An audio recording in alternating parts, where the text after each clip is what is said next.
From the conference center at Temple Ici, le centre de conférence de Temple Square à Salt Lake City. Vous allez assister à la session de la prêtrise de la 184e conférence générale d'octobre de l'Église de Jésus-Christ des Saints des Derniers Jours. La musique de cette session sera interprétée par un chœur de la prêtrise du Centre de formation des missionnaires de Provo en Utah.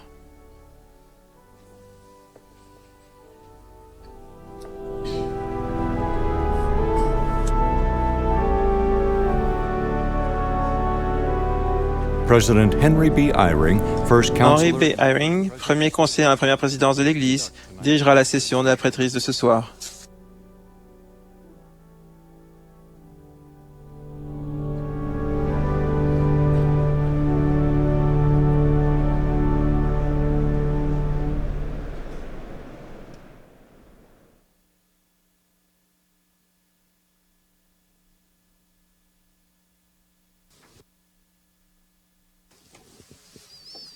Frères, nous vous souhaitons la bienvenue à la session générale de la prêtrise de la 184e conférence générale d'octobre de l'Église de Jésus-Christ des Saints des Derniers Jours. Le président Thomas S. Monson, qui préside cette conférence, m'a demandé de diriger cette session. Cette réunion est transmise aux détenteurs de la prêtrise réunis en de nombreux endroits du monde par satellite. La musique de cette session sera interprétée par un chœur de détenteurs de la prêtrise du Centre de formation missionnaire des missionnaires de Provo en Utah, sous la direction de Ryan Eggett et Delmo Keck, avec Clay Christensen à l'orgue. Le chœur ouvrira cette réunion en chantant « Rise up, O men of God ». Ensuite, Elder Bruce A. Carlson, des 70, fera la prière d'ouverture.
O God, our eternal Father, We rejoice at the invitation of being at this fourth session of this special conference. At this time, we especially Notre cher Père Céleste, nous émerveillons des bénédictions de la prêtrise qui nous sont manifestées en ces derniers jours. Et nous pensons à la responsabilité que nous avons envers nos voisins, envers ceux qui sont dans le besoin. Nous te demandons de nous aider à pouvoir nous acquitter de nos responsabilités pour hâter l'œuvre. Nous sommes reconnaissants pour ton Fils, Jésus-Christ, et savons que c'est seulement à travers sa miséricorde et sa grâce que nous pouvons aller de l'avant. Nous sommes reconnaissants d'être en présence d'un prophète vivant, et nous te demandons de le bénir, de le soutenir, ainsi que ses conseillers et ses apôtres, tes apôtres. Nous te demandons de nous aider à avoir le courage d'accomplir ton œuvre et de suivre les conseils qui nous seront donnés dans cette conférence. Au nom de Jésus-Christ, Amen.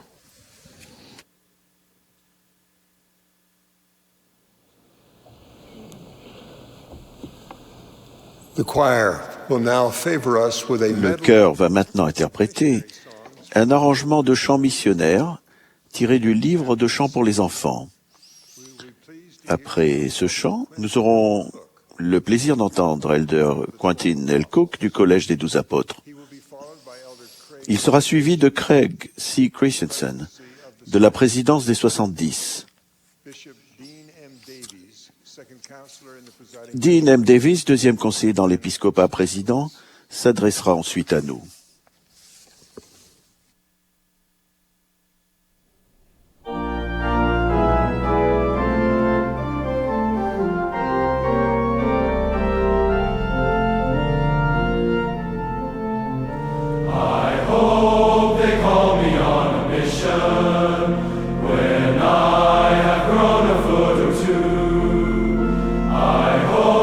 By then I will be ready to teach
Thank you for that touching, Merci pour cette chanson si émouvante, si précieuse. Mes frères bien-aimés, je souhaite ce soir vous donner quelques conseils concernant vos prises de décision et vos choix. Quand j'étais jeune avocat dans la région de la baie de San Francisco, notre cabinet travaillait pour la société qui produisait les dessins animés Charlie Brown pour les émissions de télévision des fêtes de fin d'année. Je suis devenu fan de Charles Schulz et de sa création Peanuts, avec Charlie Brown, Lucy, Snoopy et d'autres personnages merveilleux. Dans l'une de mes bandes dessinées préférées, il y avait Lucy. Si je me souviens bien, l'équipe de baseball de Charlie Brown joue un match important. Lucy joue au champ droit et une balle haute vient sur elle. Toutes les bases sont occupées et c'est la 9e manche. Si Lucy attrape la balle, son équipe gagne. Si elle la lâche, la victoire revient à l'autre équipe. Si elle la lâche, comme on le voit dans les bandes dessinées, toute l'équipe est autour de Lucy pendant la descente de la balle. Lucy se dit, si j'attrape la balle, je serai l'héroïne. Si je ne l'attrape pas, je serai la risée de tous. La balle descend, et sous les regards de ses coéquipiers crispés, Lucy la laisse échapper. Et écœuré, Charlie Brown jette son gant à terre. Lucy regarde alors ses coéquipiers, met ses mains sur ses hanches et dit « Comment voulez-vous que j'attrape la balle quand je me tracasse pour la politique étrangère de notre pays ?» C'était une des nombreuses balles que Lucy avait ratées au fil des années. Et chaque fois, elle avait une nouvelle excuse. Bien que toujours amusantes, les excuses de Lucy étaient des prétextes. Elles n'étaient pas les véritables raisons de son incapacité d'attraper la balle. Au cours de son ministère, le président Monson a souvent enseigné que les décisions que nous prenons déterminent notre destinée. Dans cet esprit, mon conseil ce soir est de renoncer aux prétextes qui nous empêchent de prendre des décisions justes, en particulier quand il s'agit de servir Jésus-Christ. Ésaïe nous enseigne que nous devons rejeter le mal et choisir le bien.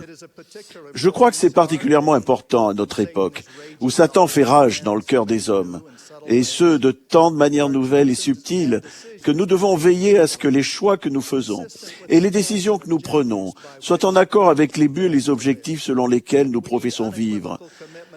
Nous avons besoin d'un engagement sans équivoque envers les commandements et d'un respect strict des alliances sacrées. Quand nous permettons que les prétextes nous empêchent d'être dotés au temple, d'être dignes d'aller en mission et de nous marier au temple, ils sont particulièrement nocifs. C'est affligeant de prétendre croire en ces objectifs et de négliger notre comportement quotidien nécessaire pour les atteindre. Certains jeunes déclarent que leur but est de se marier au temple, mais ne fréquentent pas de personnes dignes d'aller au temple. Pour être honnête, certains ne font même pas de sortie en couple. Jeunes hommes célibataires, plus vous restez célibataire après avoir atteint un certain âge et une certaine maturité, plus vous allez vous y complaire. Mais c'est de plus en plus mal à l'aise que vous devriez vous sentir. S'il vous plaît, participez avec zèle à des activités spirituelles et sociales compatibles avec votre objectif du mariage au temple. Certains retardent le mariage jusqu'à la fin de leurs études et l'obtention d'un emploi. Bien que cela soit très couramment accepté dans le monde, ce raisonnement n'est pas une preuve de foi, n'est pas en accord avec les conseils des prophètes actuels et n'est pas compatible avec la saine doctrine. J'ai récemment rencontré un adolescent plein de qualités. Ses objectifs étaient de faire une mission, de faire des études, de se marier au temple et d'avoir une famille fidèle et heureuse. J'étais très heureux de ses objectifs. Mais au cours de notre conversation, il m'est clairement apparu que son comportement et ses choix n'étaient pas en accord avec ses objectifs. J'ai senti qu'il voulait véritablement faire une mission et qu'il évitait les transgressions graves qui l'empêcheraient de partir, mais son comportement au jour le jour ne le préparait pas à affronter les difficultés physiques, émotionnelles, sociales, intellectuelles et spirituelles qui l'attendaient. Il n'avait pas appris à travailler dur. Il ne prenait pas trop au sérieux l'école ou le séminaire. Il allait à l'église, mais il n'avait pas lu le livre de Mormon. Il passait beaucoup de temps sur les jeux vidéo et sur les réseaux sociaux. Il semblait penser que se présenter pour sa mission serait suffisant. Jeunes gens, s'il vous plaît, réengagez-vous à avoir une conduite digne et à vous préparer sérieusement à être des émissaires de notre Seigneur et Sauveur Jésus-Christ. Je ne m'inquiète pas seulement des grandes décisions qui font basculer le cours de notre vie, mais aussi des décisions ordinaires et quotidiennes qui déterminent à quoi nous consacrons la majeure partie de notre temps. Dans ces domaines, il faut mettre l'accent sur la modération, l'équilibre et surtout la sagesse. Il est important de nous élever au-dessus des prétextes et de faire les meilleurs choix. Un très bon exemple de notre besoin de modération, d'équilibre et de sagesse est notre usage de l'Internet. On peut l'utiliser pour l'œuvre missionnaire, pour aider dans les responsabilités de la prêtrise, pour trouver nos précieux ancêtres, pour accomplir les ordonnances sacrées du temple et bien d'autres choses. L'Internet a un très grand potentiel pour faire le bien. Nous savons aussi qu'il peut transmettre beaucoup de ce qui est mal, comme la pornographie, la cruauté électronique et les commérages anonymes. Il peut aussi perpétuer la sottise. Comme l'a enseigné de manière poignante Randall L. Reed à la dernière conférence générale en parlant de l'Internet, vous pouvez vous retrouver pris dans une spirale sans fin de futilité qui vous font perdre votre temps et affaiblissent votre potentiel. Les distractions et l'opposition à ce qui est juste ne se trouvent pas uniquement sur Internet, elles sont partout. Elles n'affectent pas que les jeunes, mais nous tous. Nous vivons dans un monde qui est littéralement sans dessus-dessous. Nous sommes entourés par des étalages obsédants de toutes sortes de divertissements et de modes de vie immoraux et dysfonctionnels. Ils sont présentés comme normaux dans de nombreux médias. Elder David L. Benner a récemment averti les membres d'être authentiques dans leurs usages des réseaux sociaux. Le grand penseur Arthur C. Brooks a souligné l'importance de ce point. Il fait remarquer que lorsque nous utilisons les réseaux sociaux, nous avons tendance à diffuser les détails joyeux de notre vie et non les moments difficiles à l'école ou au travail. Nous décrivons une vie incomplète, parfois fausse, dans le but de nous mettre en valeur. Nous mettons cette vie à disposition en ligne et ensuite nous consommons les vies presque exclusivement fausses de nos amis des réseaux sociaux.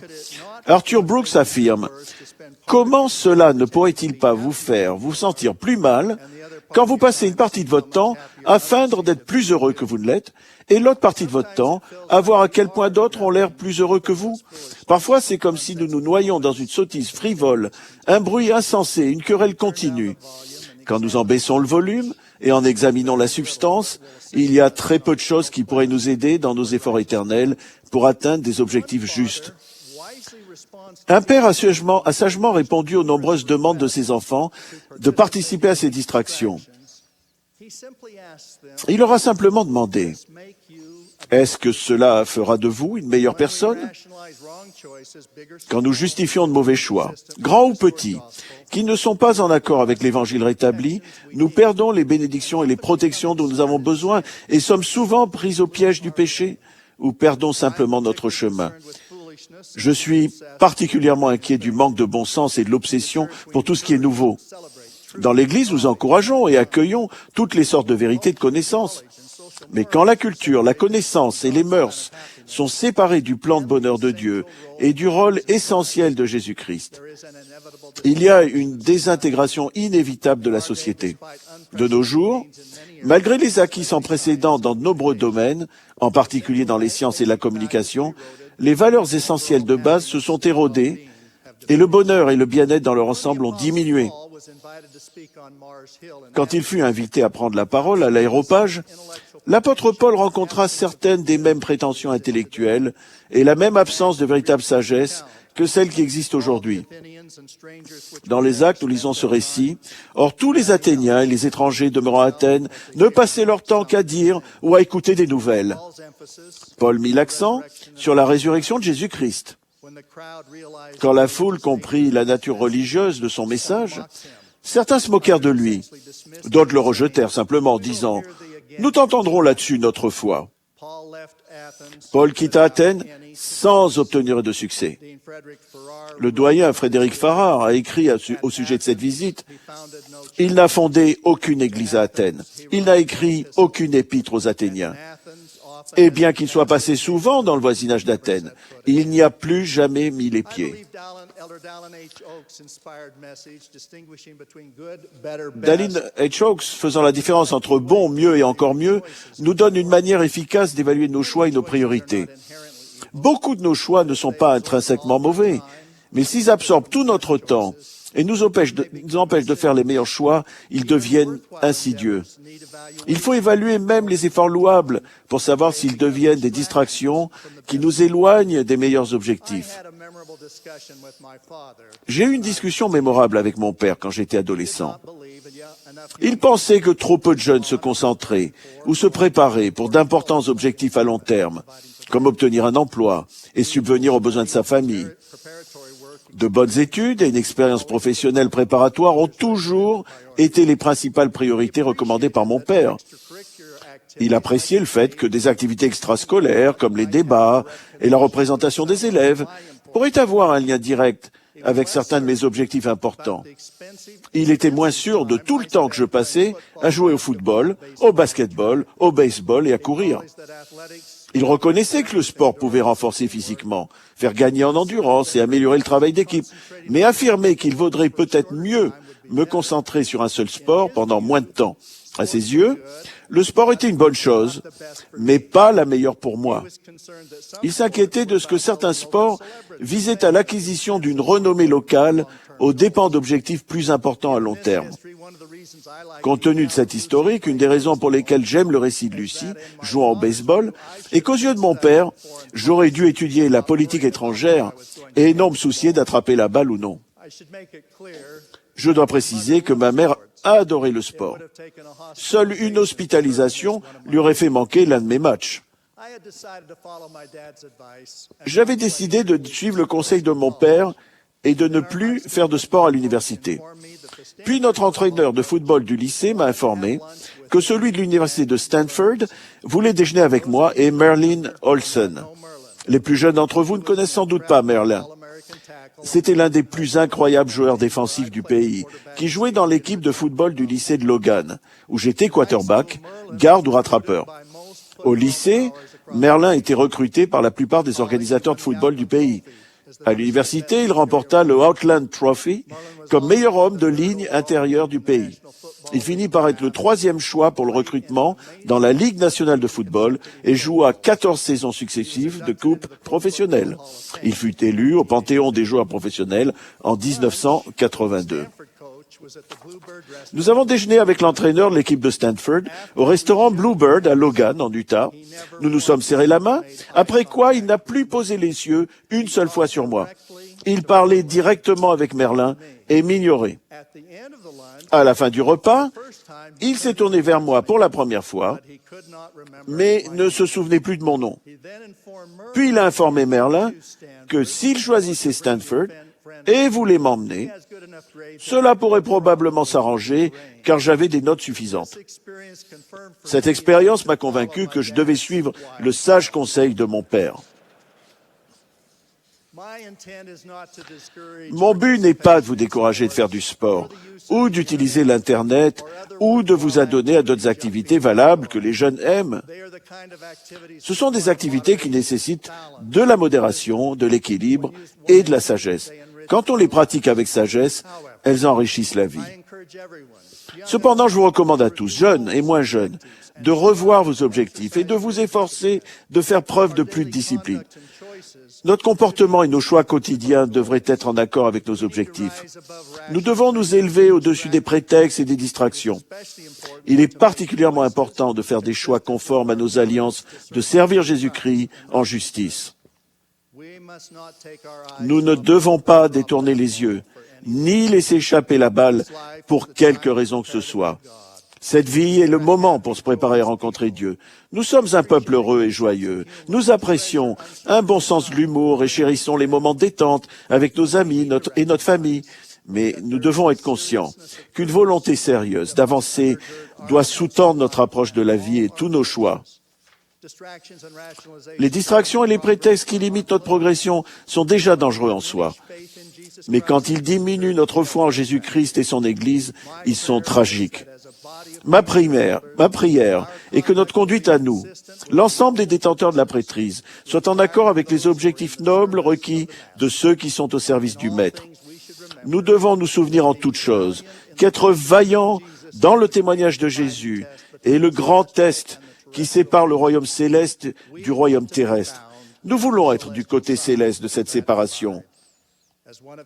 Moi, l'un de ses apôtres, je rends un fervent témoignage de la réalité de l'expiation et de la divinité de Jésus-Christ, notre Sauveur. Au nom de Jésus-Christ. Amen.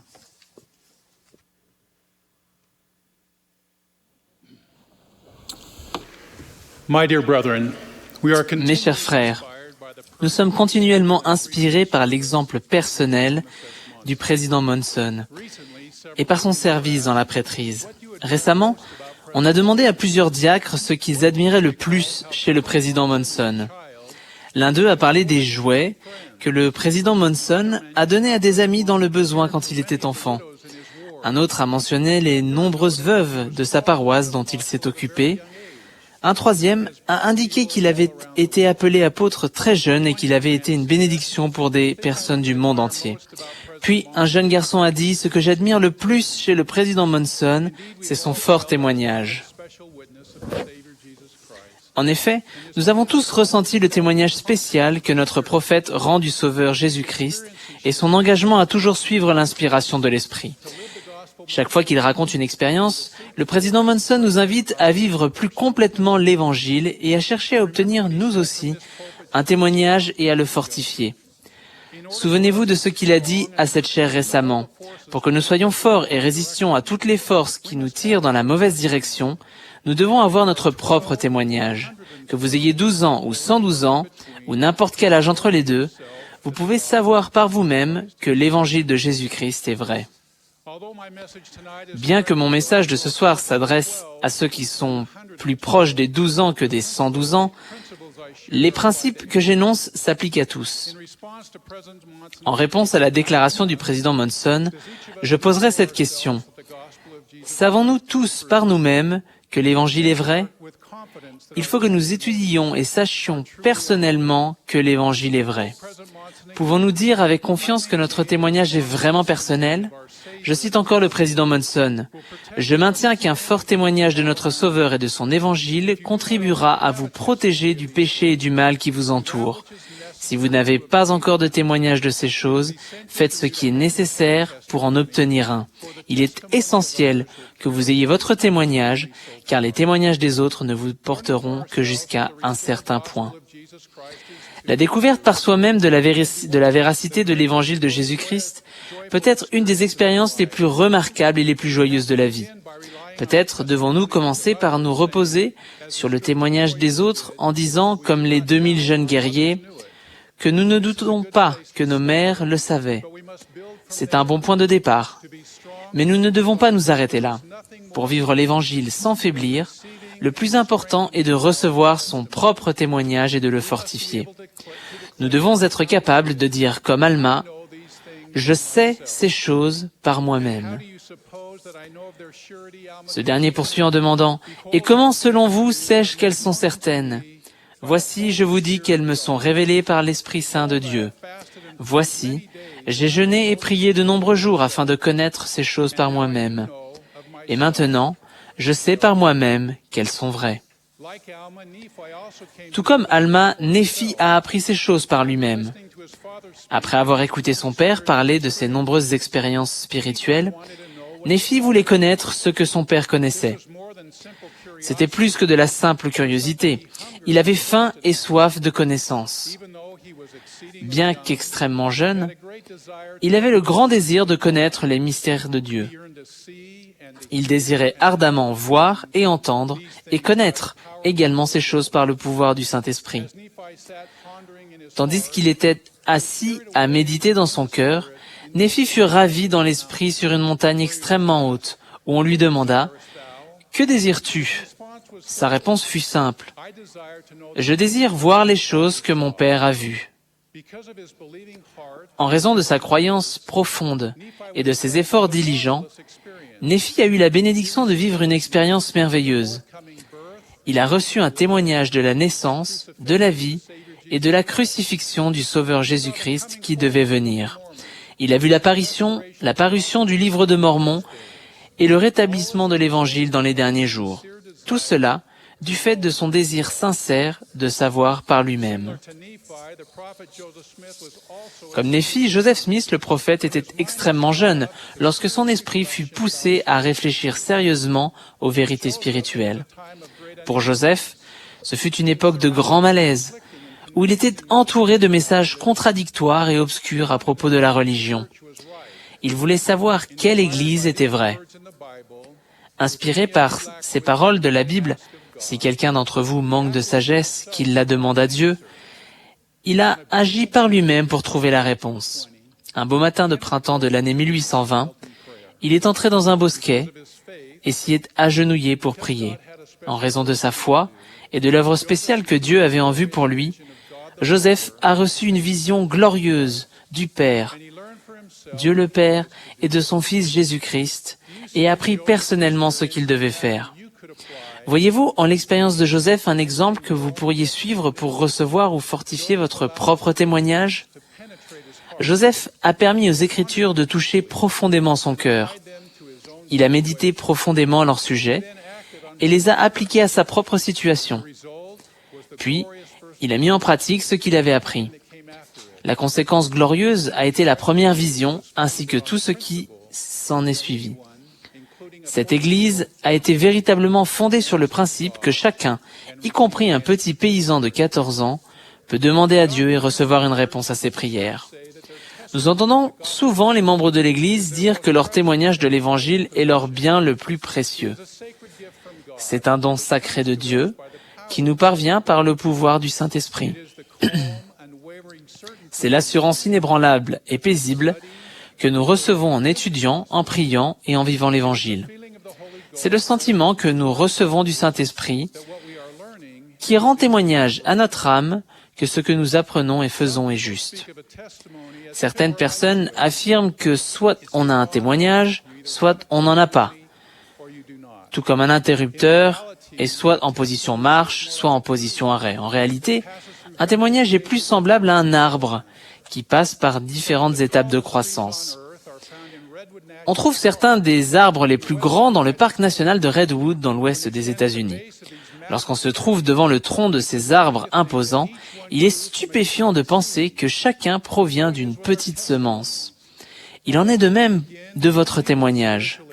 Bien qu'il puisse avoir commencé par une seule expérience spirituelle, il grandit avec le temps si on le nourrit sans cesse et si l'on a régulièrement d'autres expériences spirituelles. Il n'est donc pas étonnant de lire que lorsqu'il explique comment acquérir un témoignage, le prophète Alma parle d'une semence qui devient un arbre. Il déclare « Si vous faites de la place pour qu'une semence puisse être plantée dans votre cœur, voici, si c'est une vraie semence ou une bonne semence, si vous ne la chassez pas par votre incrédulité, elle commencera à gonfler dans votre sein.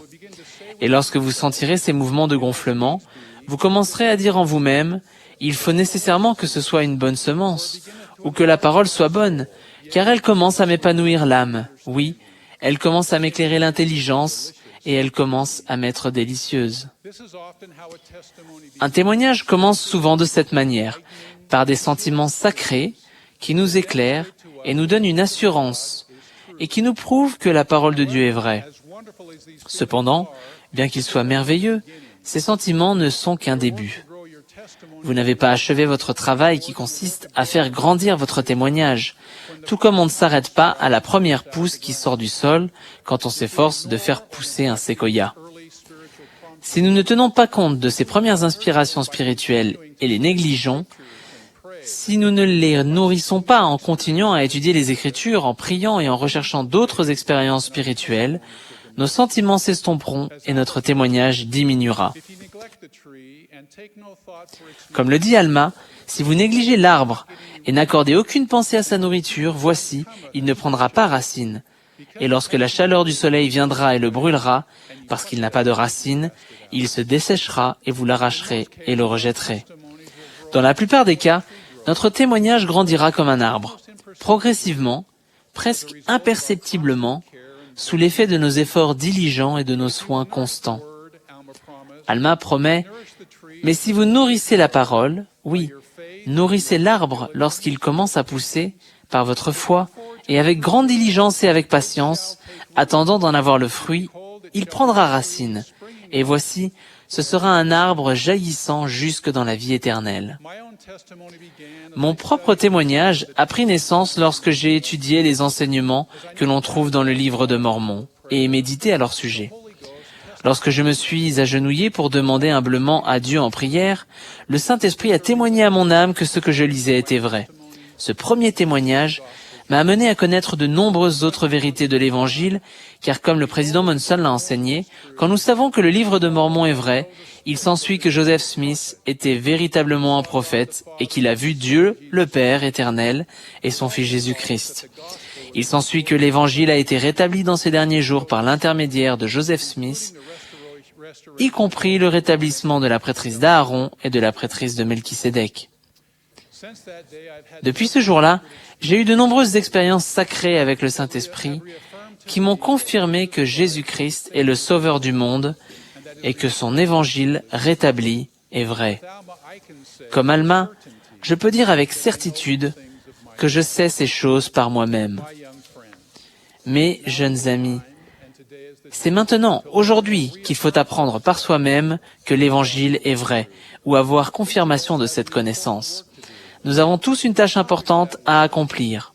Pour l'accomplir et pour être protégés des influences du monde qui rôdent constamment au-dessus de notre tête, nous devons avoir la foi d'Alma, de Néphi et du jeune Joseph Smith afin d'acquérir et de faire grandir notre propre témoignage. Comme le jeune diacre que j'ai mentionné plus tôt, j'admire le président Monson pour son témoignage. Il est semblable à un séquoia géant et pourtant, il a fallu que ce témoignage grandisse avec le temps.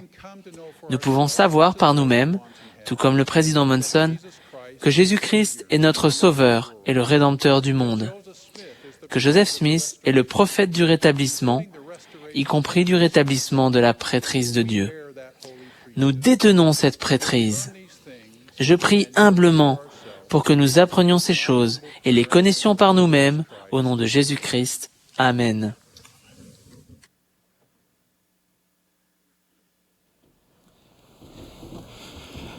My dear brethren, I love the priesthood and I love being Mes with très you. chers frères, j'aime la prêtrise et j'aime être avec vous. Je suis profondément reconnaissant de la possibilité que nous avons de servir ensemble cette grande cause. Nous vivons à une époque remarquable. Les progrès miraculeux de la médecine, de la science et de la technologie ont amélioré la qualité de vie de nombreuses personnes. Pourtant, nous voyons aussi une grande souffrance et une grande détresse humaine.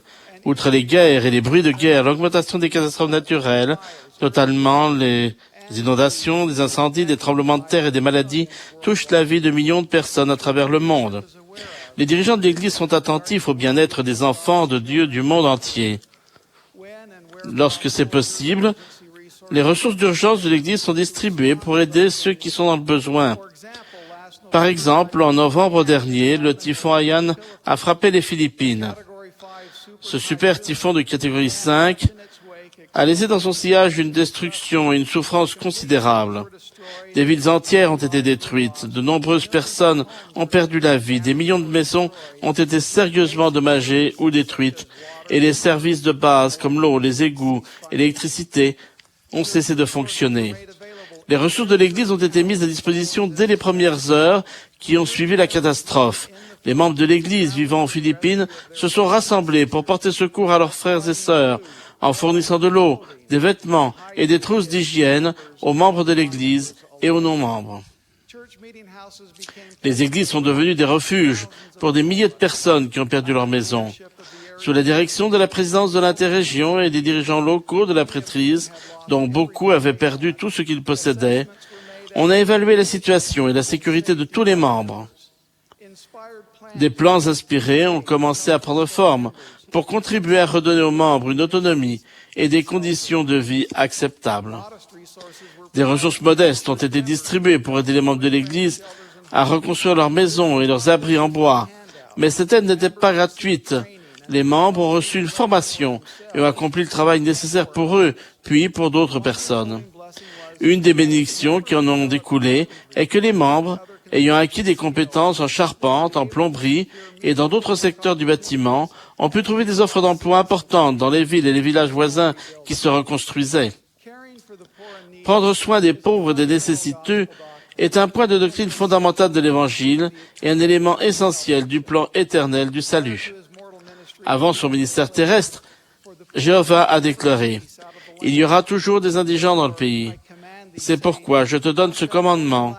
Tu ouvriras ta main à ton frère, aux pauvres et à l'indigent dans ton pays. » À notre époque, prendre soin des pauvres et des nécessiteux est l'une des 4 responsabilités que Dieu a confiées à l'Église et qui aide les personnes et les familles à se qualifier pour l'exaltation.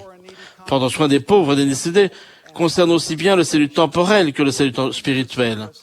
Cela comprend le service des membres de l'Église lorsqu'ils s'occupent personnellement des pauvres et des nécessiteux, ainsi que le programme d'entraide officielle de l'Église, qui est dirigé par l'autorité de la prêtrise. La loi du jeûne est essentielle au plan du Seigneur pour s'occuper des pauvres et des nécessiteux. Le Seigneur a instauré la loi du jeûne et des offrandes de jeûne pour bénir son peuple et pour lui donner un moyen d'aider les personnes dans le besoin. En tant que disciples du Sauveur, nous avons la responsabilité personnelle de nous occuper des pauvres et des nécessiteux. Les membres fidèles de l'Église du monde entier le font en jeûnant chaque mois, en s'abstenant de boire et de manger pendant 24 heures, puis en versant à l'Église une offrande de jeûne au moins égale à la valeur de la nourriture qu'ils auraient mangée. Ces paroles d'Ésaïe doivent être examinées à l'aide de la prière et enseignées dans chaque foyer. Voici le jeûne auquel je prends plaisir. Détache les chaînes de la méchanceté, dénoue les liens de la servitude, renvoie libres les opprimés, et que l'on rompe toute espèce de joug. Partage ton pain avec celui qui a faim, et fais entrer dans ta maison les malheureux sans asile. Si tu vois un homme nu, couvre-le, et ne te détourne pas de ton semblable. Ésaïe poursuit en énumérant les bénédictions merveilleuses promises par le Seigneur aux personnes qui obéissent à la loi du jeûne. Alors ta lumière poindra comme l'aurore, et ta guérison germera promptement. Ta justice marchera devant toi, et la gloire de l'Éternel t'accompagnera. Alors tu appelleras, et l'Éternel répondra. Tu crieras, et il dira, « Me voici ». Si tu donnes ta propre subsistance à celui qui a faim, si tu rassasies l'âme indigente, ta lumière se lèvera sur l'obscurité, et tes ténèbres seront comme le midi. L'Éternel sera toujours ton guide. Il rassasiera ton âme dans les lieux arides. Harold Billy a dit de cette écriture, « Ces bénédictions merveilleuses qui découlent du jeûne ont été précisées au cours de chaque dispensation. Et le Seigneur nous parle ici, par l'intermédiaire de ce grand prophète, de la raison du jeûne et des bénédictions qui en découlent. Si vous analysez le 58e chapitre d'Ésaïe, vous y trouverez la raison pour laquelle le Seigneur veut que nous payions les offrandes de jeûne et que nous jeûnions. C'est parce qu'en nous qualifiant ainsi, nous pouvons appeler et que le Seigneur peut répondre. Nous pouvons crier et le Seigneur dira, « Me voici ». Le président Lee ajoute, « Voulons-nous nous trouver dans une situation où nous appellerions et où il ne répondrait pas, où nous crierions dans la détresse et où il ne serait pas avec nous? Je crois qu'il est temps de penser à ces points fondamentaux, car les jours arrivent où nous aurons de plus en plus besoin des bénédictions du Seigneur et où les jugements se déverseront sans mélange sur toute la terre. » Thomas Esmonson, notre prophète bien-aimé, a rendu témoignage de ces principes. Un témoignage qui lui vient de son expérience personnelle. Il a dit, « Aucun des membres de l'Église qui ont aidé à subvenir aux besoins des nécessiteux n'a jamais oublié ou regretté son expérience. Le travail, les économies, l'autonomie et le partage ne sont pas des concepts nouveaux pour nous. Frères, les membres de l'Église de Jésus-Christ des Saints des derniers jours sont un peuple qui contracte des alliances et qui respecte les commandements. Il ne me vient à l'esprit aucune loi, aucun commandement qui soit plus facile à respecter que la loi du jeûne et qui offre de plus grandes bénédictions qu'elle, si on la respecte fidèlement. Lorsque nous jeûnons et versons une offrande de jeûne honnête, nous donnons au magasin du Seigneur ce que nous aurions dépensé pour payer ces repas. Cela ne requiert pas un sacrifice monétaire supérieur au montant que nous aurions dépensé normalement. En même temps, on nous promet des bénédictions extraordinaires, comme nous l'avons vu précédemment. La loi du jeûne s'applique à tous les membres de l'Église. On peut même enseigner aux jeunes enfants à jeûner, en commençant par un repas, puis deux, à mesure qu'ils sont capables de comprendre et de respecter physiquement cette loi. Les maris et les femmes, les membres seuls, les jeunes et les enfants doivent commencer leur jeûne par une prière, exprimant leur gratitude pour les bénédictions qu'ils reçoivent, tout en recherchant les bénédictions et la force du Seigneur pendant le jeûne. On accomplit entièrement la loi du jeûne lorsqu'on donne l'offrande de jeûne à l'évêque, l'agent du Seigneur. Évêque, vous dirigez l'entraide dans la paroisse. Vous avez le mandat divin de rechercher les pauvres et de prendre soin d'eux. Avec le soutien de la présidente de la Cité de secours et des dirigeants des collèges de la prêtrise de Melchisédek, votre objectif consiste à aider les membres à se prendre en charge et à devenir autonomes. Vous subvenez aux besoins spirituels et temporels des membres en utilisant sagement les offrandes de jeûne comme soutien temporaire et comme complément des ressources fournies par la famille élargie et la collectivité. Si vous exercez l'activité de la prêtrise en vous aidant de la prière et faites preuve de discernement en aidant les pauvres et les nécessiteux, vous comprendrez que la bonne utilisation des offrandes de jeûne est destinée à subvenir aux besoins vitaux, non à maintenir un train de vie. Président des collèges de la prêtrise d'Aaron, vous détenez des clés et avez le pouvoir d'administrer les ordonnances extérieures. Vous travaillez avec l'évêque et enseignez aux membres du collège leurs devoirs dans la prêtrise. Puis, vous les guidez dans la recherche des membres de l'Église pour leur donner l'occasion de participer au jeûne. Lorsque vous, détenteur de la prêtrise d'Aaron, magnifiez votre appel dans la prêtrise et donnez cette occasion à tous les membres de l'Église, vous facilitez souvent l'accès aux bénédictions promises du jeûne aux personnes qui peuvent en avoir le plus besoin. Vous verrez que l'esprit de cette œuvre de s'occuper des pauvres et des nécessiteux a le pouvoir d'adoucir les cœurs qui autrement seraient endurcis et est une bénédiction dans la vie des membres qui ne vont peut-être pas souvent à l'Église. Le président Monson a déclaré: les évêques qui organisent leur collège de la prêtrise d'Aaron pour participer à la collecte des offrandes de jeûne rencontreront davantage de succès dans cette responsabilité sacrée. Évêques, souvenez-vous que les conditions sont très différentes d'une région à une autre et d'un pays à un autre. Il n'est peut-être pas pratique pour les membres des collèges de la prêtrise d'Aaron de faire du porte-à-porte dans la région où vous vivez. Cependant, nous vous recommandons de réfléchir, en vous aidant de la prière, au conseil du prophète, et de rechercher l'inspiration pour trouver des moyens appropriés pour permettre aux détenteurs de la prêtrise d'Aaron, de votre paroisse, de magnifier leur appel dans la prêtrise en participant à la collecte des offrandes de jeûne. Au chapitre 27 du 3e livre de Néphi, le Seigneur ressuscité demande: « Quelle sorte d'homme devriez-vous être ?»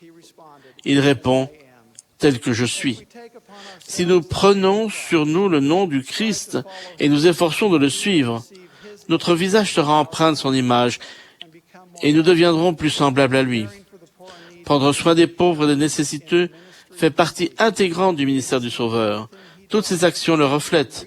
Il tend la main à chacun de nous et nous élève. Son joug est doux et son fardeau est léger. J'invite chacun de nous à devenir plus semblable au Sauveur, en s'occupant des pauvres et des nécessiteux, en respectant fidèlement la loi du jeûne et en versant une offrande de jeûne généreuse. Je témoigne humblement que lorsqu'on s'occupe fidèlement des pauvres et des nécessiteux, on fait preuve de maturité spirituelle et que celui qui donne et celui qui reçoit sont bénis au nom sacré de Jésus-Christ. Amen.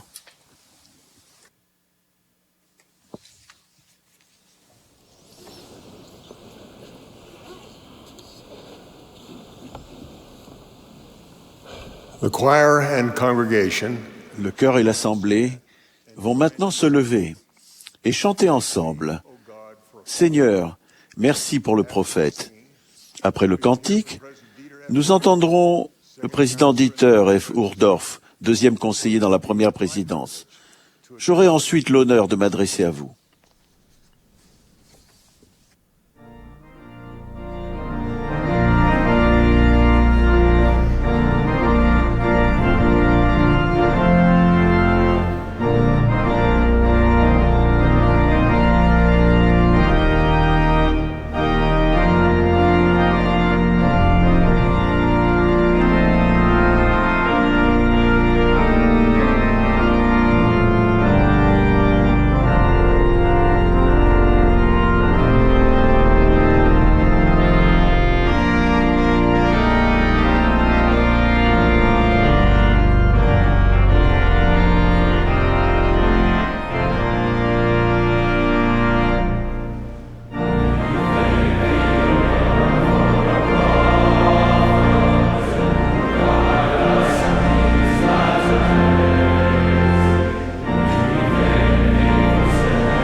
Yes, we thank our Heavenly Father for the prophet.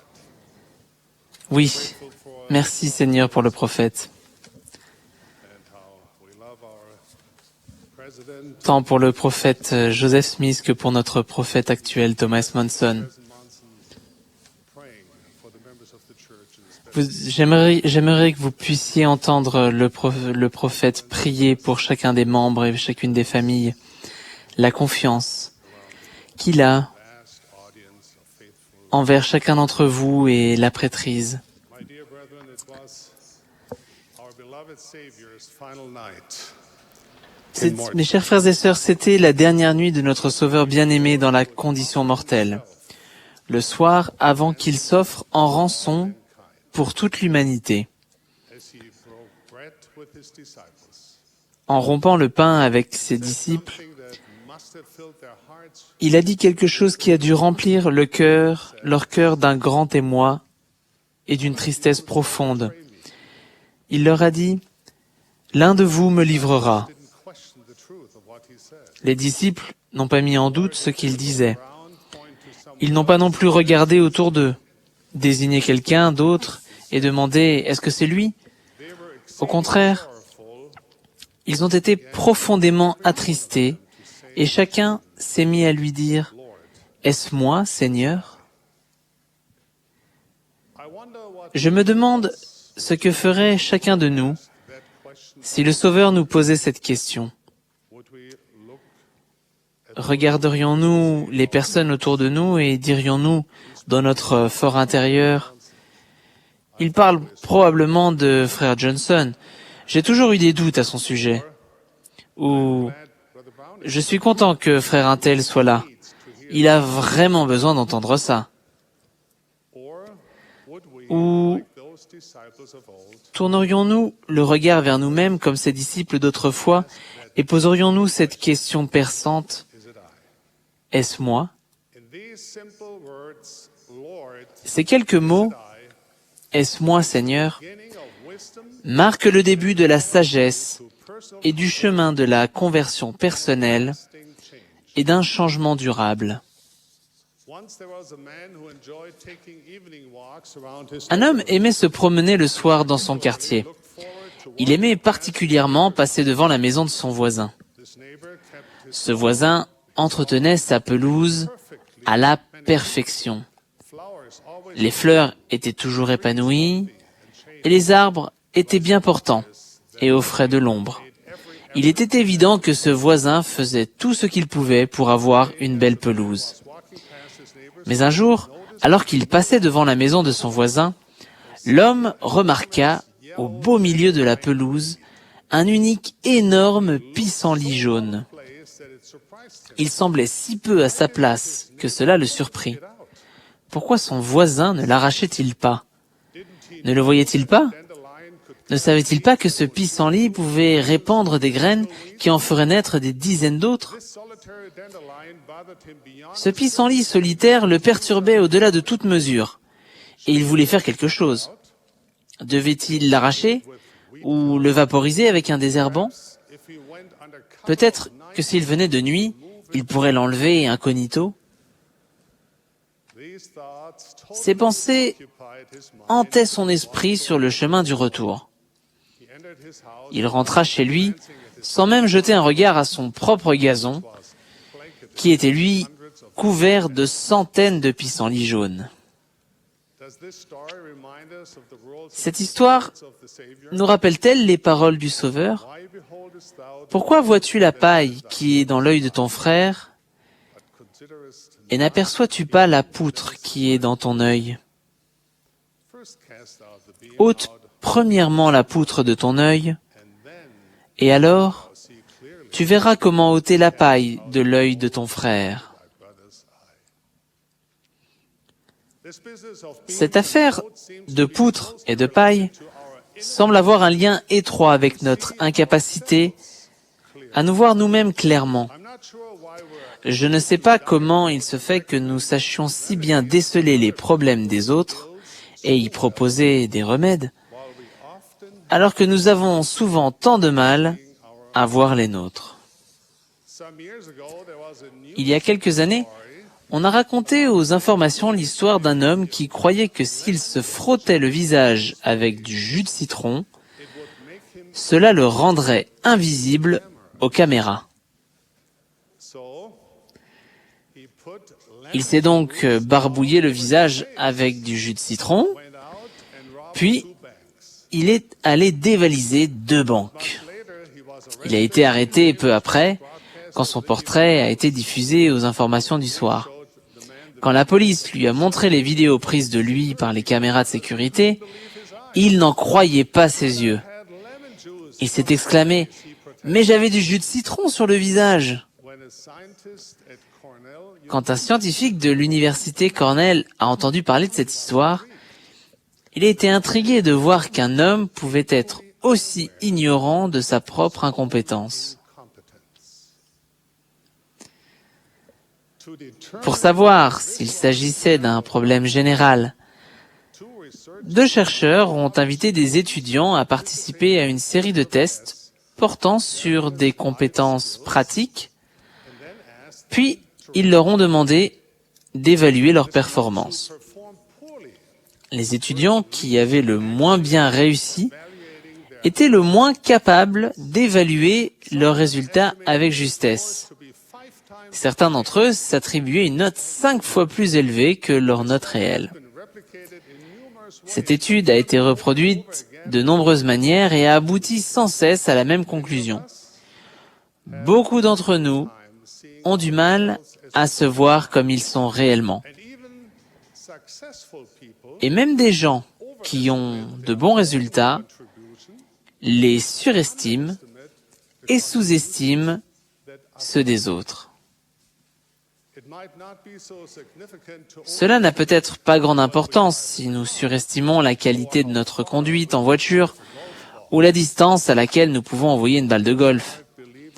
Mais quand nous croyons que ce que nous apportons au foyer, au travail et à l'église est plus important que cela ne l'est réellement, nous nous aveuglons et nous nous privons de bénédictions et de possibilités de nous améliorer considérablement et en profondeur. Un de mes amis habitait dans une paroisse dont les statistiques étaient parmi les plus élevées de l'Église. L'assistance était importante. Le nombre de visites au foyer était élevé. Les enfants de la primaire se tenaient toujours bien. Les repas de paroisse comportaient une nourriture excellente que les membres faisaient rarement tomber sur le sol. Et je pense qu'il n'y avait jamais de dispute lors des bals de l'église. Mon ami et sa femme ont ensuite été appelés en mission. Quand ils sont revenus 3 ans plus tard, ils ont été étonnés d'apprendre que pendant leur absence, 11 mariages s'étaient soldés par un divorce. La paroisse donnait tous les signes extérieurs de la fidélité et de la force, mais quelque chose de regrettable se produisait dans le cœur et la vie des membres. Et le plus inquiétant est que cette situation n'est pas unique. Des choses aussi terribles et qui pourraient être évitées se produisent quand les membres de l'Église se désengagent vis-à-vis des principes de l'Évangile. Ils peuvent avoir l'apparence extérieure de disciples de Jésus-Christ, mais à l'intérieur, leur cœur s'est séparé de leur Sauveur et de ses enseignements. Ils se sont détournés, peu à peu, des choses de l'esprit et se sont tournés vers les choses du monde.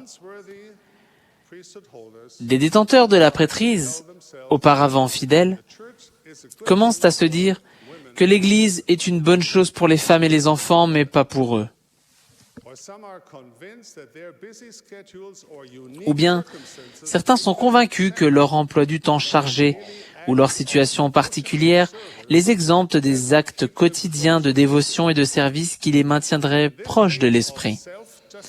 À cette époque d'autojustification et de narcissisme, il est facile de devenir créatif en matière d'excuses pour ne pas s'adresser régulièrement à Dieu dans la prière, pour remettre à plus tard l'étude des Écritures, pour éviter les réunions de l'Église et les soirées familiales, ou pour ne pas payer une dîme honnête et les offrandes. Mes chers frères, s'il vous plaît, sondez votre cœur et posez-vous cette question. Est-ce moi, Seigneur? Vous êtes-vous désengagé, même légèrement, de l'évangile du Dieu bienheureux, évangile qui vous a été confié? Avez-vous permis au Dieu de ce siècle de vous fermer l'esprit à la splendeur de l'évangile de la gloire du Christ? Mes amis bien-aimés, mes chers frères, demandez-vous, où est mon trésor?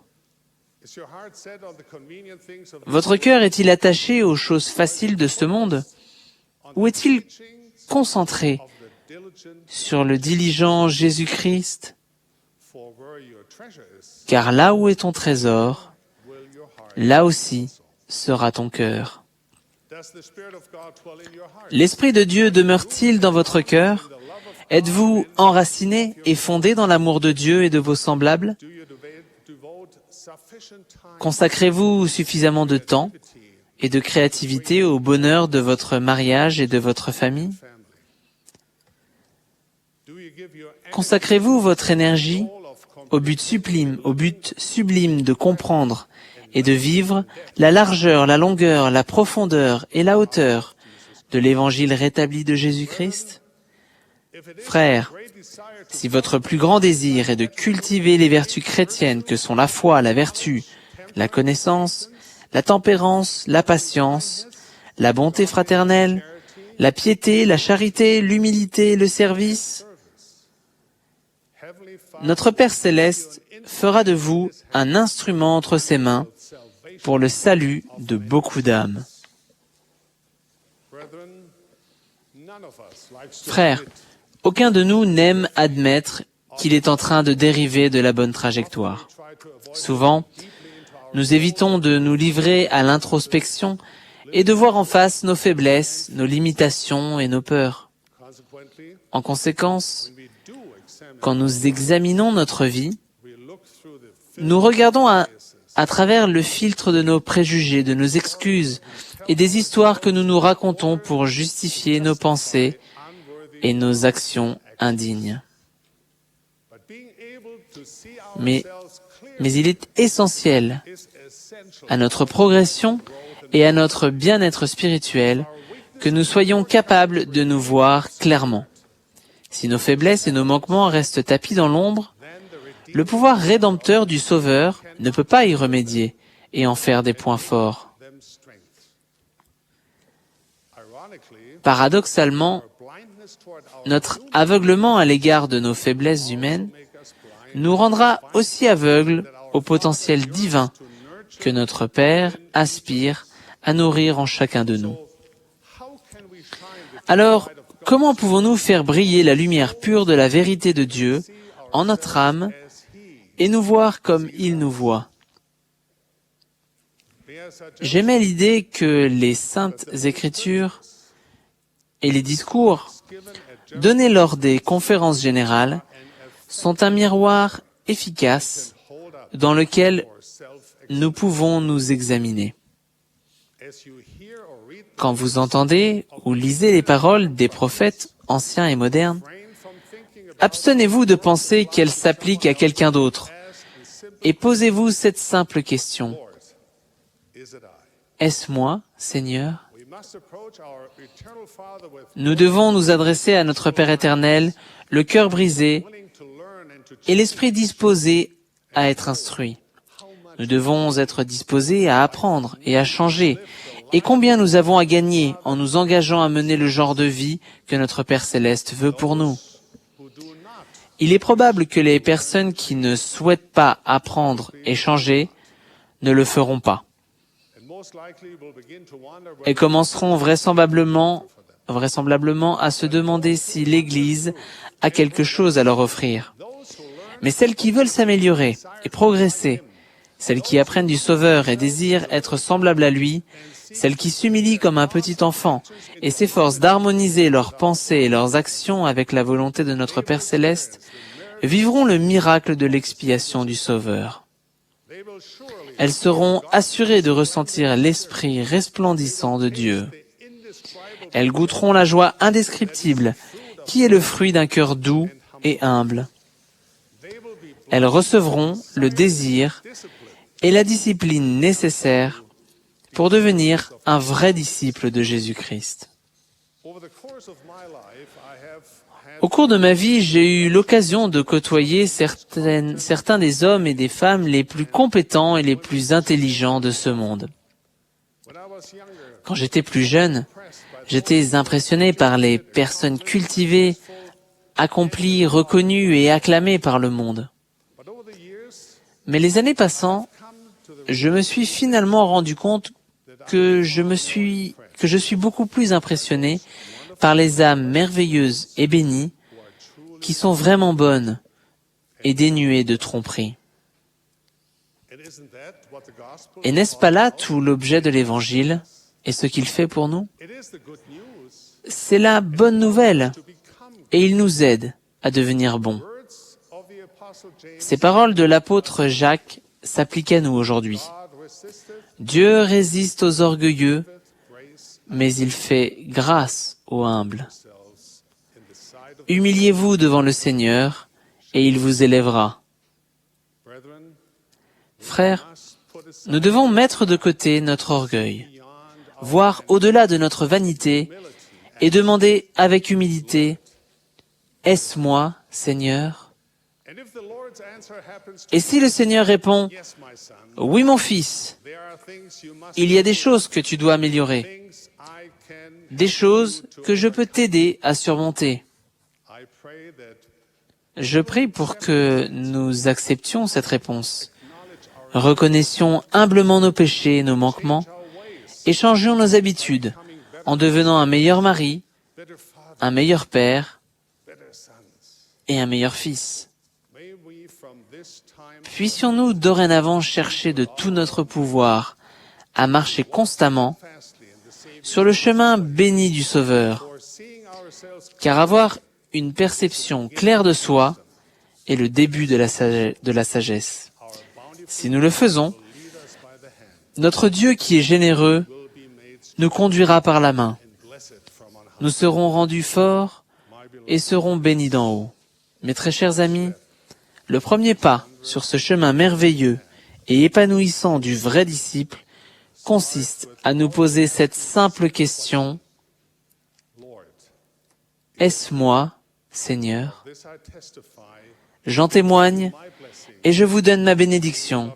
Au nom de Jésus-Christ. Amen.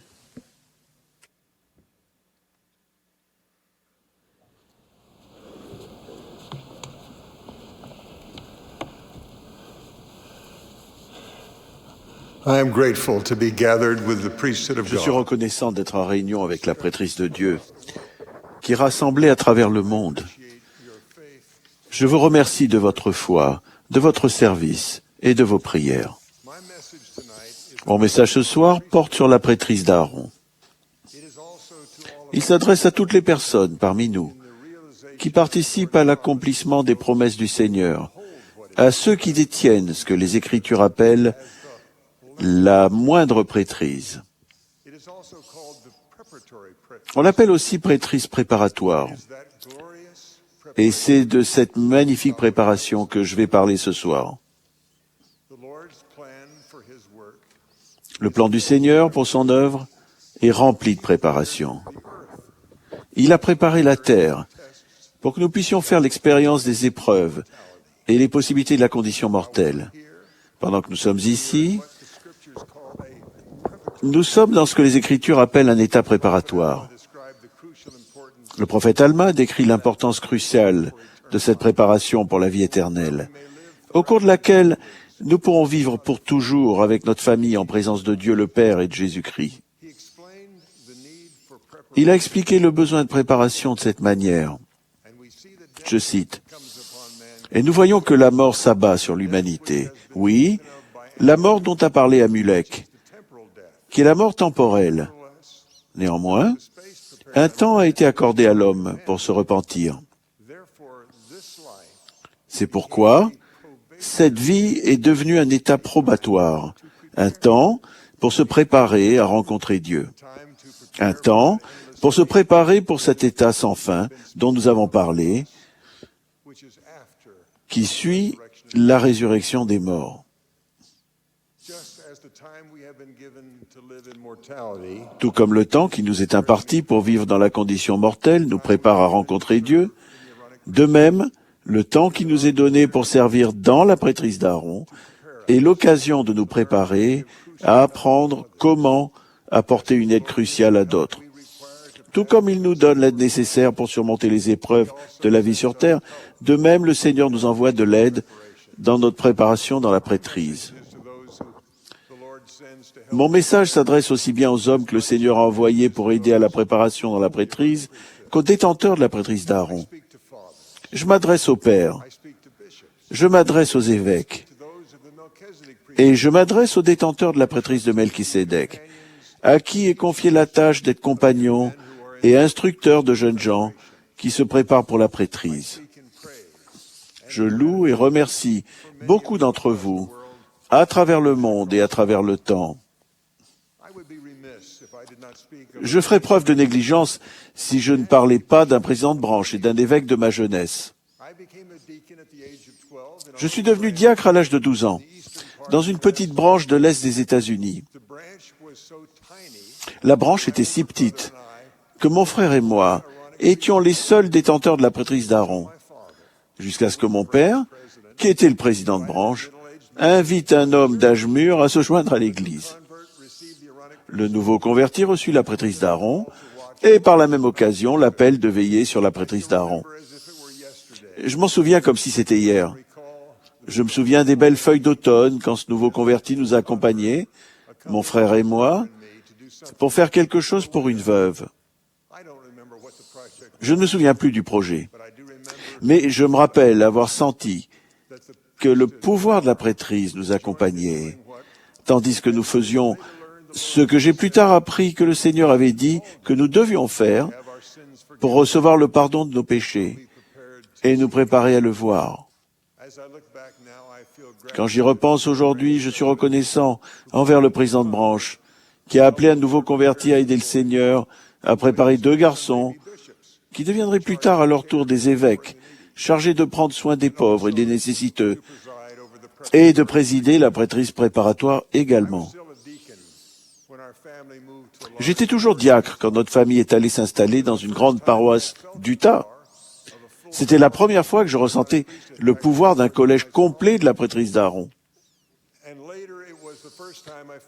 Et plus tard, j'ai ressenti pour la première fois le pouvoir et la bénédiction d'avoir un évêque qui préside le collège des prêtres.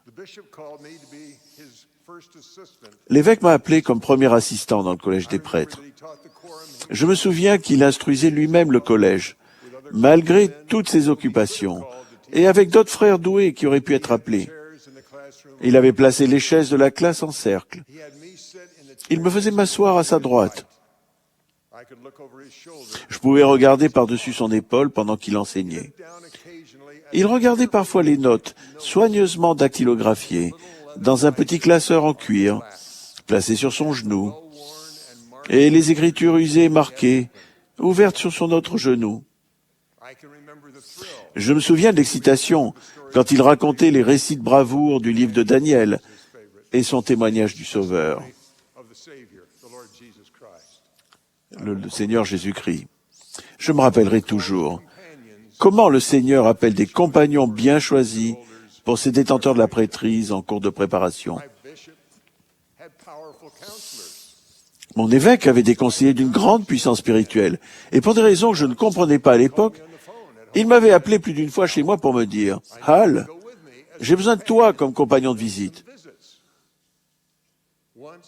Une fois, c'était pour que je l'accompagne rendre visite à une veuve qui vivait seule et sans nourriture. Sur le chemin, il a arrêté sa voiture.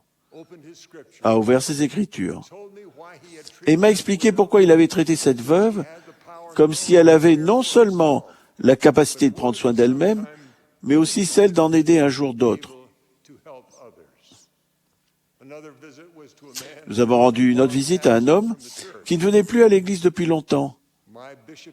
Mon évêque l'a invité à revenir pour être avec les saints. J'ai ressenti son amour pour quelqu'un qui me semblait être un ami, un ennemi, détestable et rebelle. Je ne dirais pas ce qu'il a fait, mais il avait caché une canette de bière sous la table du téléphone. À une autre occasion encore, nous sommes allés dans un foyer où les parents alcooliques ont envoyé 2 petites filles nous rencontrer sur le pas de la porte. Les petites filles nous ont dit à travers la moustiquaire que leurs parents dormaient. L'évêque a continué de leur parler avec le sourire et en les félicitant de leur bonté. Pendant ce qui m'a semblé être 10 minutes ou plus, tandis que je repartais à ses côtés, il a dit doucement, « C'était une bonne visite. Ces petites filles n'oublieront jamais que nous sommes venus. » 2 des bénédictions qu'un premier compagnon de la prêtrise peut donner sont la confiance et l'exemple de la sollicitude. J'ai vu cela quand mon fils a eu pour compagnon de visite au foyer un homme qui avait bien plus d'expérience que lui dans la prêtrise. Il avait été président de mission à 2 reprises et avait servi comme dirigeant dans plusieurs autres appels. Avant de visiter l'une des familles qu'on leur avait attribuées, ce dirigeant de la prêtrise expérimentée avait demandé à parler à mon fils, chez nous. Il m'a autorisé à écouter. Le compagnon senior a commencé par une prière, demandant de l'aide. Puis il a dit en substance à mon fils, « Je pense que nous devrions donner à cette famille une leçon qui leur semblera être un appel au repentir. Je pense qu'ils accepteraient mieux le message s'ils venaient de toi. Qu'en penses-tu »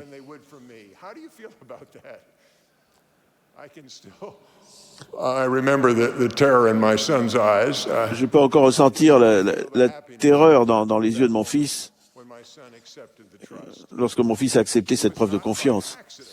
C'était pas par accident que l'évêque avait fait cette équipe de visite. C'était grâce à une préparation minutieuse que le premier compagnon avait appris les sentiments de cette famille qu'il devait instruire.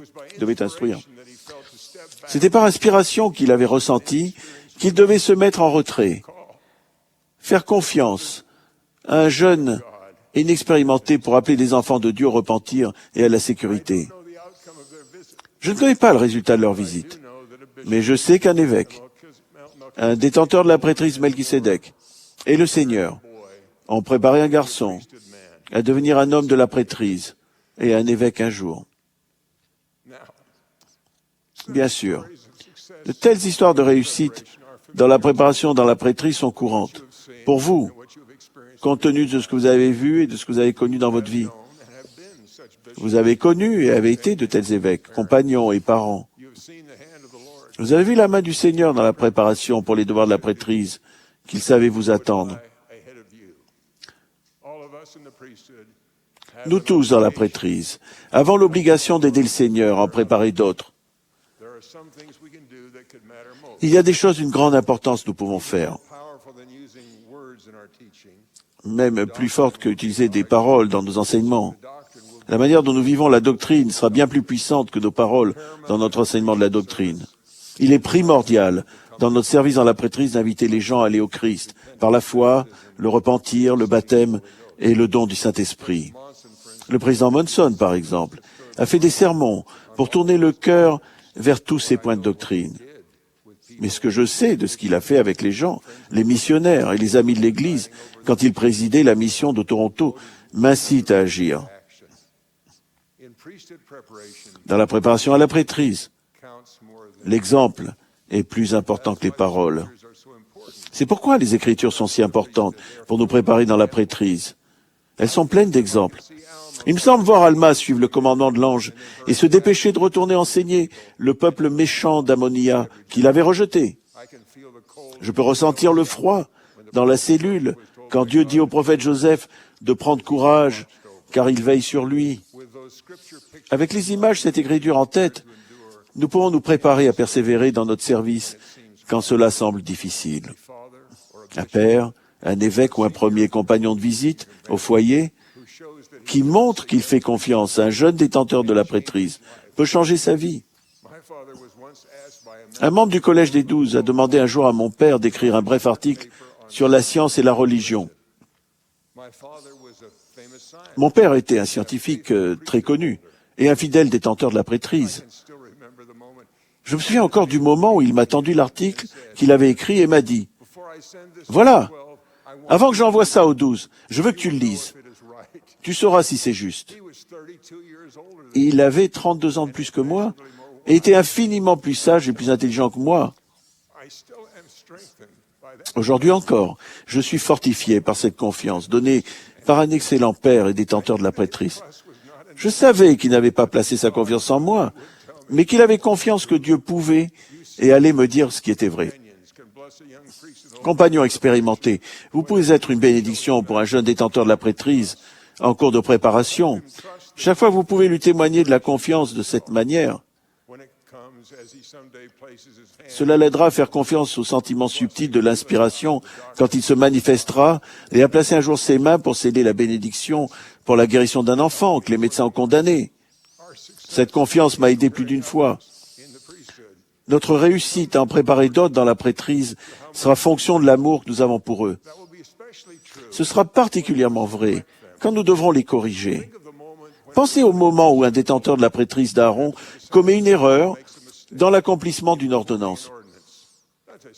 C'est quelque chose de sérieux. Parfois, l'erreur nécessite une remarque publique, avec un risque de ressentiment, un sentiment d'humiliation, voire de rejet.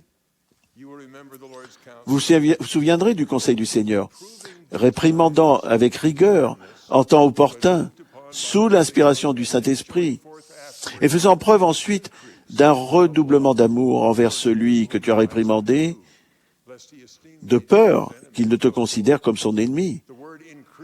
Le mot « redoublement » a une signification particulière dans la préparation des détenteurs de la prêtrise quand ils ont besoin d'être corrigés. Le mot suggère l'accroissement d'un amour qui était déjà là. Ce dont il est fait preuve, c'est d'un accroissement.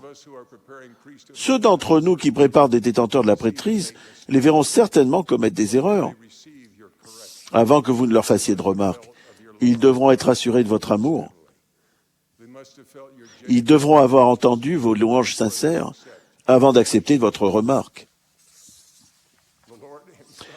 Le Seigneur lui-même a une considération toute particulière pour ces détenteurs de la moindre prêtrise qui honorent leur potentiel et leur valeur à ses yeux. Écoutez ceci.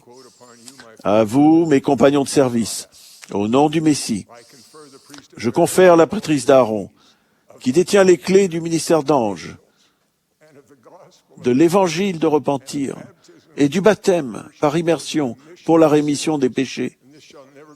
Et cela ne sera plus jamais enlevé de la terre jusqu'à ce que les fils de Lévi fassent de nouveau une offrande au Seigneur selon la justice. La prêtrise d'Aaron est une annexe de la plus grande prêtrise, la prêtrise de Melchisédek. En tant que président de toute la prêtrise, le président de l'Église préside aussi la prêtrise préparatoire. Les messages qu'il a donnés au fil des années et où il a parlé d'aller au secours des autres correspondent parfaitement au mandat d'emmener l'évangile de repentir et de baptême dans la vie des autres. Les collèges de diacres, d'instructeurs et de prêtres tiennent régulièrement conseil pour rapprocher chacun de leurs membres du Seigneur. Les présidences chargent les membres de tendre la main avec foi et amour. Les diacres distribuent la Sainte Seine avec révérence et avec foi pour que les membres ressentent l'effet de l'expiation et s'engagent résolument à respecter les commandements tandis qu'ils prennent ces emblèmes sacrés. Les instructeurs et les prêtres prient avec leurs compagnons pour s'acquitter de la charge de veiller sur l'Église, sur chaque personne, individuellement. Et ces équipes prient ensemble lorsqu'elles apprennent les besoins et les espérances des chefs de famille. Ce faisant, les jeunes détenteurs de la prêtrise sont préparés pour le grand jour où ils seront eux-mêmes pères et présideront avec foi leur propre famille.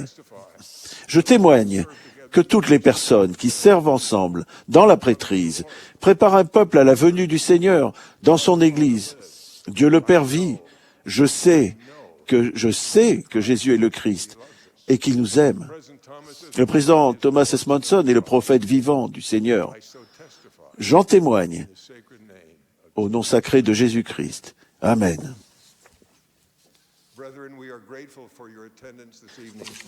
Frères, nous vous remercions de votre présence ce soir. Nous remercions également le chœur missionnaire de la musique inspirante qu'il a interprétée et exprimons nos remerciements à toutes les personnes qui ont aidé à préparer cette réunion. Le dernier orateur de cette session sera notre prophète bien-aimé, le président Thomas S. Monson. Après son discours, le chœur terminera cette réunion en chantant « Ancien d'Israël ». James B. Martineau, Elder James B. Martineau, des 70, fera ensuite la prière de clôture.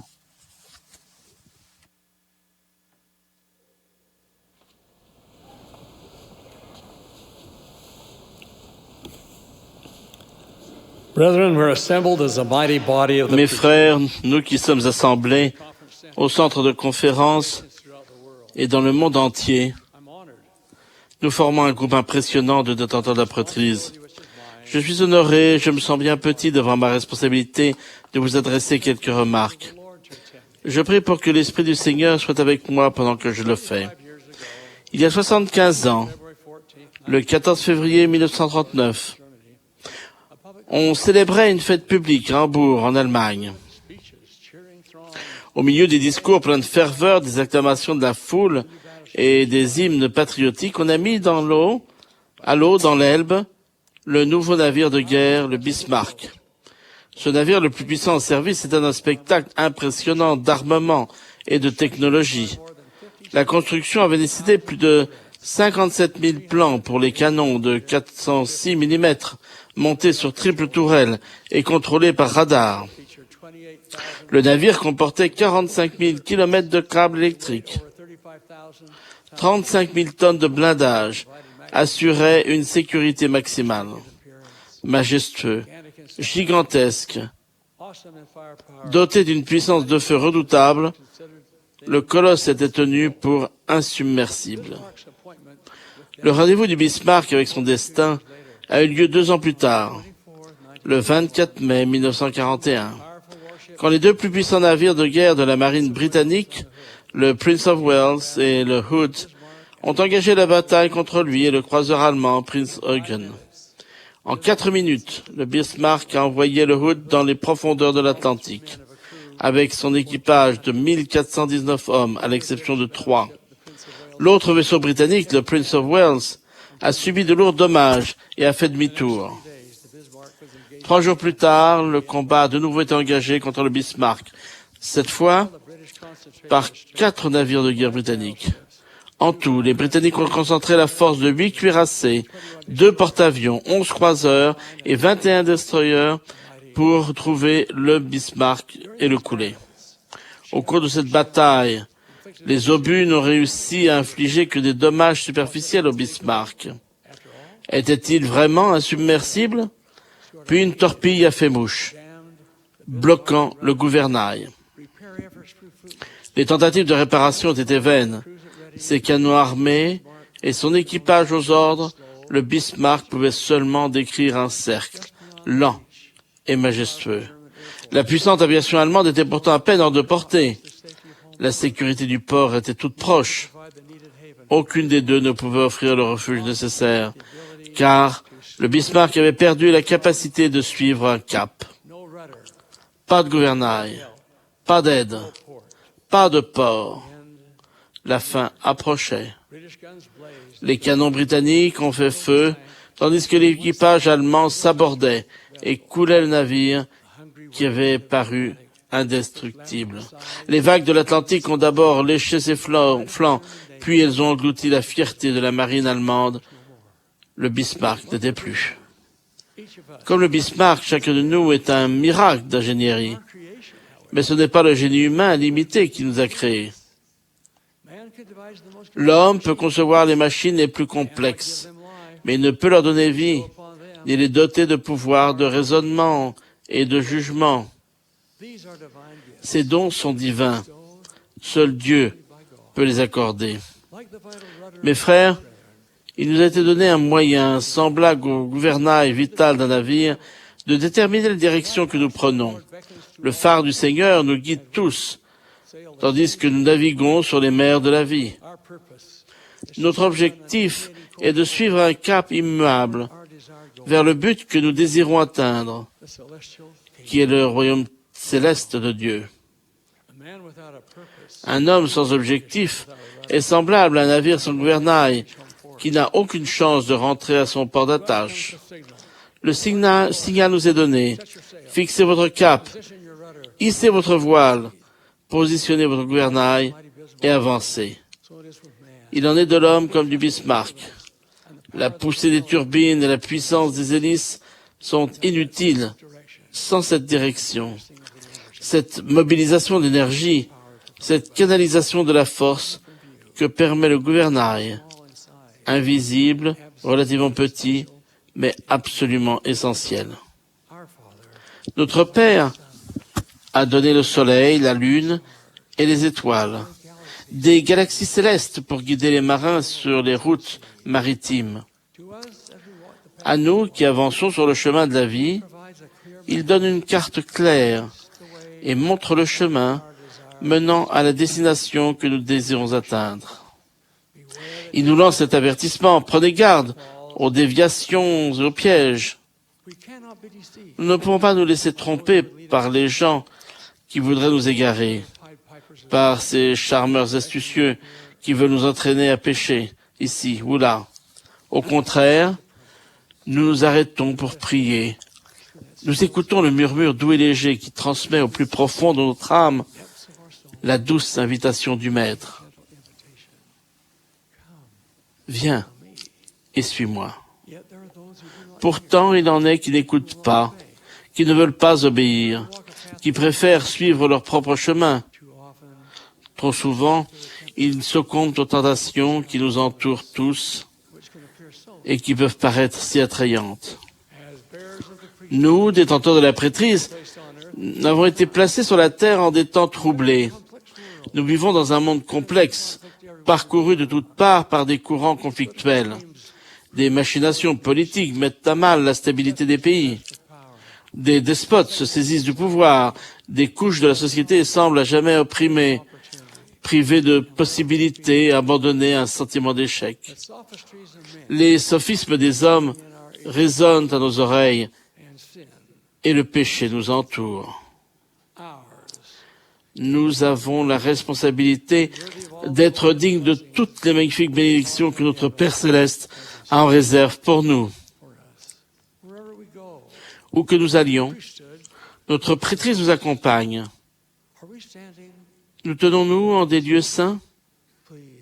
S'il vous plaît, avant de vous mettre en danger, vous ou votre prêtrise, en vous aventurant dans des lieux ou en prenant part à des activités indignes de vous ou de cette prêtrise, pensez aux conséquences.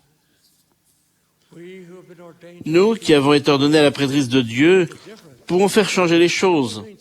Quand nous restons purs et honorons notre prêtrise, nous devenons des exemples de droiture que d'autres peuvent suivre.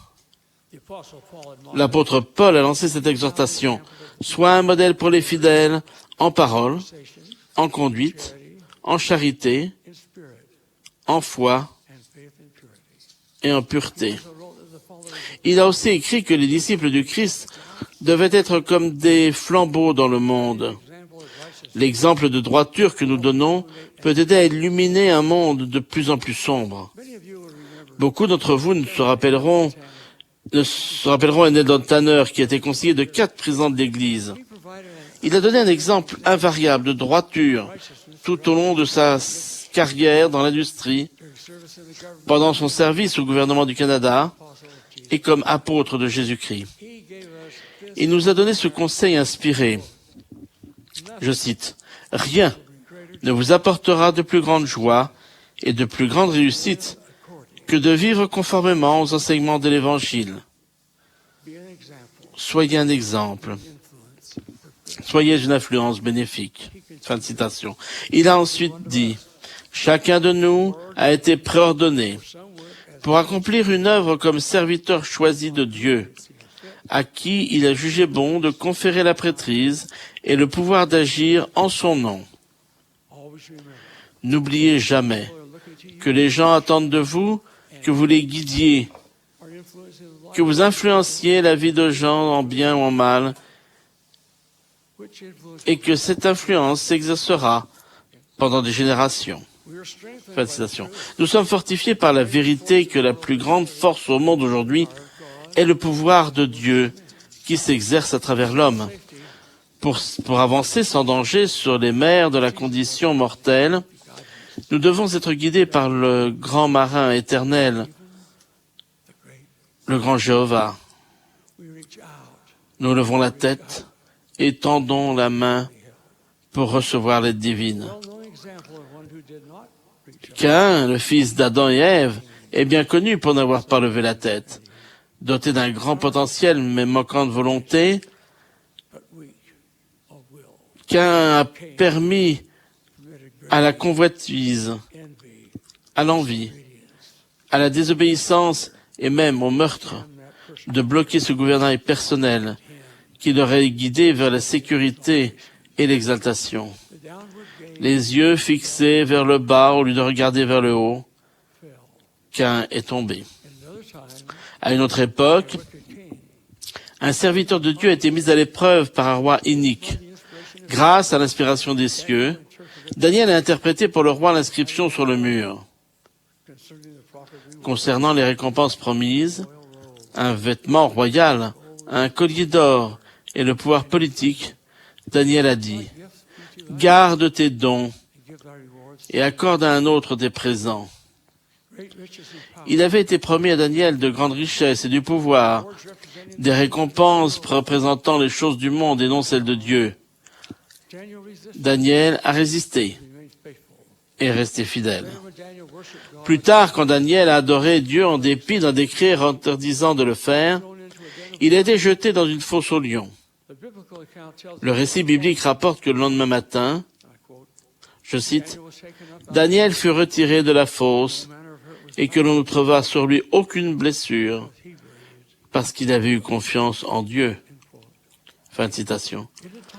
Dans un moment de besoin extrême, la détermination de Daniel de garder le cap lui a permis de bénéficier de la protection divine et assurer sa sécurité.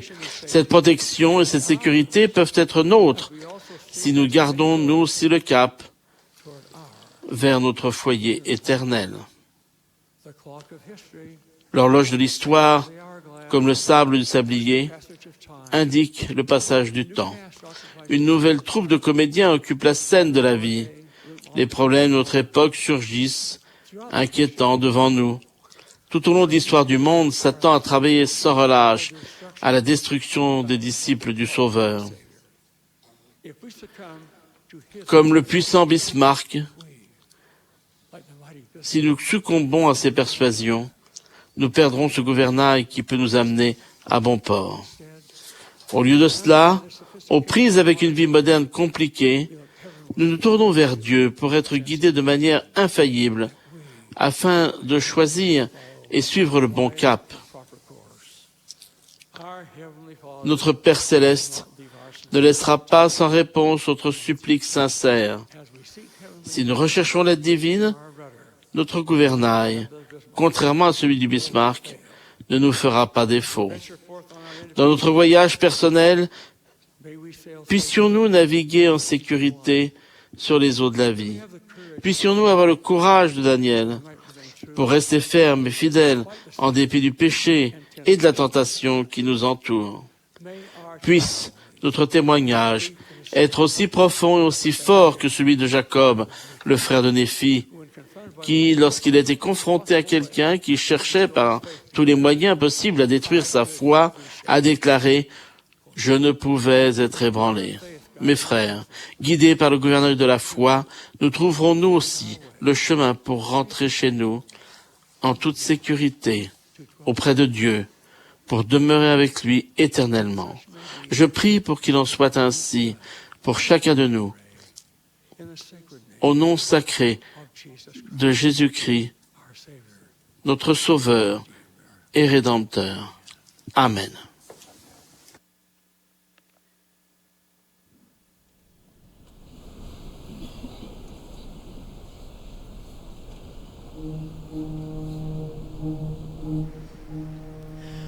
O Babylon, we bid thee farewell. We're going to the mountains of Ephraim to dwell.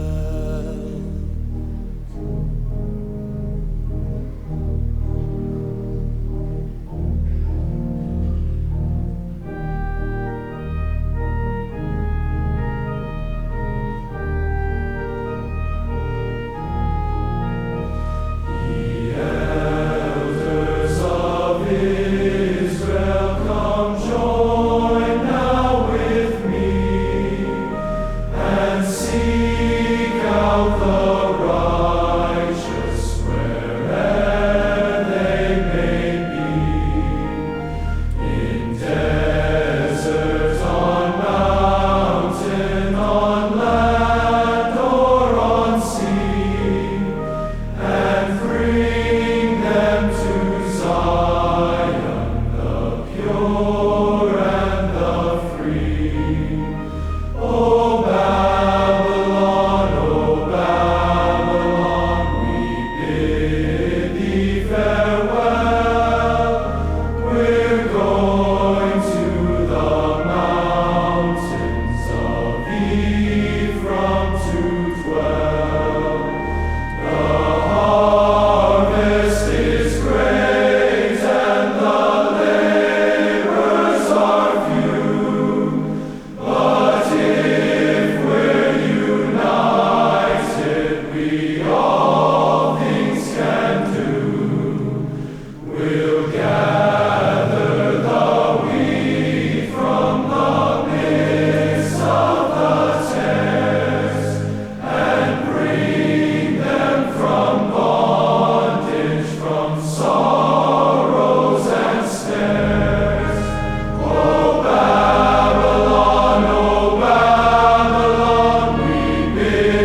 Father in heaven, Père céleste, nous venons humblement devant toi ce soir, reconnaissant de nous être réunis en tant que corps de la prêtrise. Nous te remercions vraiment pour notre prophète et pour tous ceux que nous soutenons comme prophètes voyants et révélateurs. Nous avons eu le cœur bien touché et nous prions, Père, alors que nous quittons cette réunion, que nous puissions nous unir ensemble en tant que prêtrise d'Aaron et détenteurs prêtrise d'Aaron et de Melchisédek, et que nous puissions aller de l'avant et servir pour fortifier nos frères et sœurs et les renforcer. Que nous puissions nous unir en tant que prêtrise et être en mesure de libérer ce pouvoir qui est dans la prêtrise, tandis que nous nous efforçons de devenir dignes, que nous puissions nous tenir dans des lieux saints, que nous puissions faire des choix sages, judicieux, et que nos témoignages puissent être renforcés, que nous puissions chercher à être des instruments entre tes mains au sein de ton royaume. Nous sommes reconnaissants pour cette force remarquable de missionnaires à travers le monde. Et nous prions que nous puissions nous unir à eux et être part d'accélérer cette œuvre. Nous t'aimons. Nous sommes reconnaissants pour l'exemple de ton Fils. Nous prions que nous puissions le servir et le suivre. Nous prions, Père, que tu puisses nous fortifier dans tout ce que nous faisons. Alors que nous quittons cette conférence ce soir, que nous puissions la quitter avec l'engagement d'être forts.